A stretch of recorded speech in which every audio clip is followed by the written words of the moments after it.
প্রাকৃতিক দুর্যোগ কাটিয়ে গভীর সমুদ্রের রুজি রুটির টানে ও ভোজন রসিক বাঙালির রসনা তৃপ্তিতে ইলিশের যোগান দিতে গভীর সমুদ্রে মাছ ধরার উদ্দেশ্যে বেরিয়ে গিয়েছিল দক্ষিণ চব্বিশ পরগনার কুলতলি এলাকার মা অষ্টমী নামে একটি ট্রলার। সেই ট্রলারে ছিল 15 জন মৎস্যজীবী। সূত্র মারফত জানা গিয়েছে ট্রলারটি 26শে জুলাই দক্ষিণ চব্বিশ পরগনার কুলতলি সানকি জাহান ঘাট থেকে কুলতলি এলাকার ও ঝড়খালি এলাকার প্রায় 15 জন মৎস্যজীবীকে নিয়ে গভীর সমুদ্রে ইলিশের সন্ধানে রওনা দিয়েছিল মাছ ধরা এই ট্রলারটি। 27শে জুলাই ভোর রাতে গভীর সমুদ্রে মাছ ধরার সময় কেদো দ্বীপের কাছে সামুদ্রিক ঝোড়ো হাওয়া ও উত্তাল সমুদ্রের কারণে মাছ ধরার সময় হঠাৎই মাছ ধরা ট্রলার থেকে 4 জন মৎস্যজীবী গভীর সমুদ্রে ছিটকে পড়ে যান। এই দৃশ্য দেখে উদ্ধারের জন্য এগিয়ে আসে অন্যান্য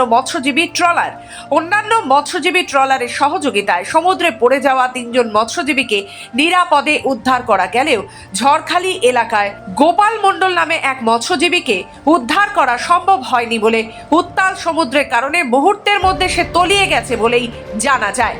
বেশ কিছুক্ষণ ধরে গোপালের খোঁজে তল্লাশি চালানো হলেও নিখোঁজ মৎস্যজীবীর সন্ধান পেতে ব্যর্থ হয় উদ্ধার কার্যে এগিয়ে আসা ট্রলারগুলি। এরপরে এই দুর্ঘটনার কথা জানানো হয় মৎস্য দপ্তরে। ইতিমধ্যেই মৎস্যজীবী সংগঠনের পক্ষ থেকে উপকূল রক্ষী বাহিনী ও প্রশাসনের পক্ষ থেকে নিখোঁজ মৎস্যজীবীর সন্ধানে তল্লাশি অভিযানে নেমেছে উপকূল রক্ষী বাহিনী। এই বিষয়ে কাকদ্বীপ ফিশারম্যান ওয়েলফেয়ার অ্যাসোসিয়েশনের সম্পাদক বিজন মাইতি বলেন, কুলতলির সানকিজাহান এলাকার মাছ ধরার উদ্দেশ্যে বেরিয়েছিল কেদো দ্বীপের কাছে। মাছ ধরার সময় হঠাৎই ঘটে এই দুর্ঘটনা। উত্তাল সমুদ্রের কারণে গভীর সমুদ্রে 4 জন মৎস্যজীবী ট্রলার থেকে জাল তোলার সময় সমুদ্রে পড়ে যায়। সাহায্যের জন্য চিৎকার করতে থাকে মৎস্যজীবীরা। মৎস্যজীবীদের চিৎকার শুনে উদ্ধারে এগিয়ে আসে।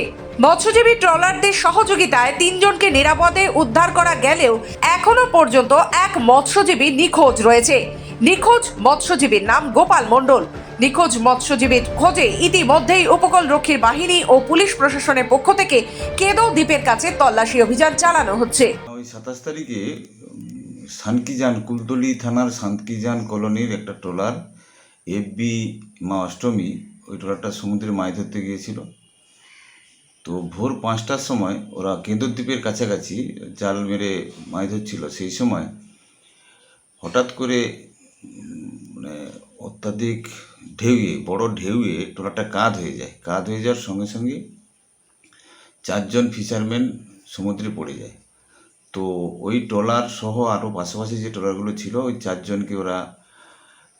জনের মধ্যে 3 জনকে ওরা উদ্ধার করে, আর একজনকে উদ্ধার করতে পারেনি।